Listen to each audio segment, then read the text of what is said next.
Good morning, Durango. Took my morning walk. It's kind of a habit I got into when I moved to Durango a year ago. Should I stay with the music? What do you think? Man, I never know. Let's just risk it. Let's go to number 5. Oh man, here you go. That's Durango.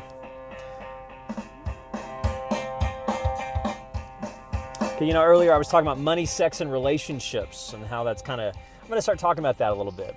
Of course I could,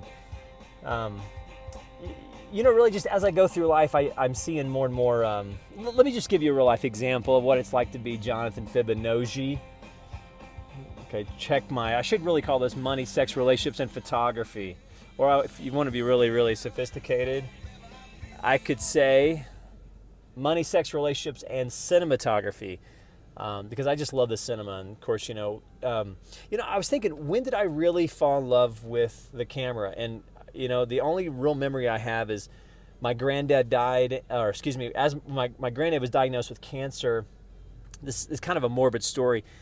He bought a camcorder, and really, I think just to document his life. And I still remember looking over a field, and he was singing a song, and I was filming the sunset as he was singing. It was a really interesting thing. And when you're a kid, you're just like, okay, Granddad, where do you want the camera? You want on the field? Okay, the Oklahoma field. There's no field there, and I guess you're gonna sing. But little did I realize what he was doing is he was singing his life. And so his name was Leonard. I called him Granddad. His wife called him Learn because she had a slight hearing impediment. So Leonard, if you say it 14 billion times, Learn. That's who Learn is. So Leonard was my granddad, and he passed away.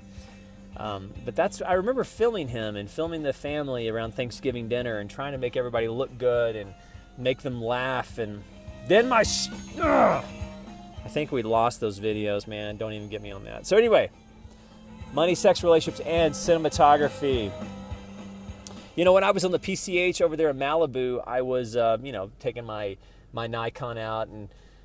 But today I was just taking a walk, and I had my iPhone with me. And, Durango never disappoints. And I see this old-fashioned bicycle. In fact, I'll put it on my Fibonacci, and you can see it. And the last time I saw that, I was in Sausalito, and they were just using it as kind of a prop to kind of get you into the store. So most of the time when you see this old-fashioned bicycles, you rarely see somebody literally riding it. So I see this guy riding this old-fashioned bicycle, and this huge front wheel, and I'm like, only in Durango do people actually ride those things. And so and then as I kept walking, I saw he was parked talking to a different guy. And so remember, I'm going to why it's hard to be Jonathan Fibonacci.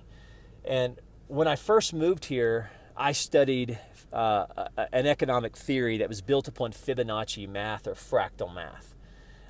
And so for 8 months, it was me, Jesus, kind of a cabin, if you will, and just nonstop trading, analyzing the market. And Fibonacci retracements are built upon fractal patterns in nature, and you see them even in a bicycle. So what did I do? I see this bicycle, and of course I wanted to ask all kinds of questions, and he's talking to a different guy, and then I say, well, what's the ratio between the big tire and the small tire? Because what I'm really trying to ask is, can I see the amplitude motifs of Elliott wave even in a bicycle? Because obviously if the back tire is 1, then it's the front tire, and then it was a 53-inch tire, and of course that is consistent with Elliott wave. And one thing that's cool about Elliott wave day trading is even outside of trading, you can see the same ratios. And so anyway, so once I realized that, I went #nerd on this guy, and he's like, what do you mean ratio? I'm like, no, I wanted to know the fucking,